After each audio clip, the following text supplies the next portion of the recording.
మీకు ఒక స్టోరీ చెప్తాను. లాస్ట్ వరకు చూడండి. కుర్రోళ్ళు మెయిన్‌గా చూడండి. అలాగే తల్లిదండ్రులు కూడా చూడండి. ఎందుకు చెప్తున్నానో మీకే అర్థమవుతది. వైజాగ్‌లో రీసెంట్‌గా ఒక ఇంటర్మీడియేట్ కుర్రోడు చనిపోయాడు.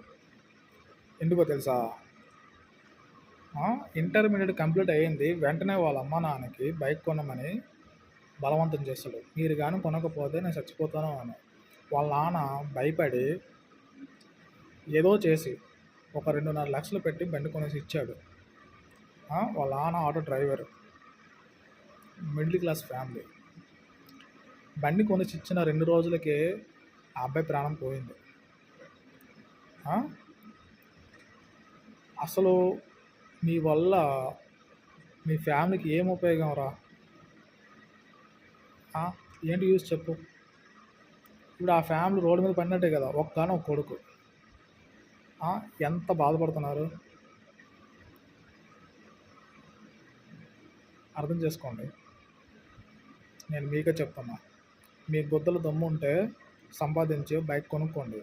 మీకు ఏది కావాలో అది కొనుక్కోండి. కానీ తల్లిదండ్రులకు మాత్రం ప్రెజర్ పెట్టకండి. ఒకవేళ కొనుక్కున్నా సరే ట్రాఫిక్ రూల్స్ అన్నీ పాటించి డ్రైవింగ్ చేయండి.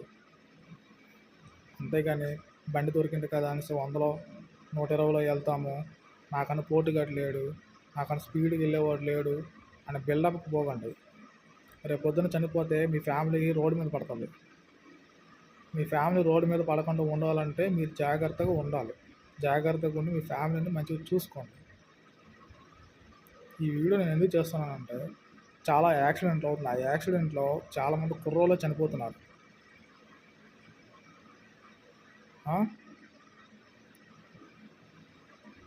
అందుకనేసి నేను ఈ వీడియో చేశాను.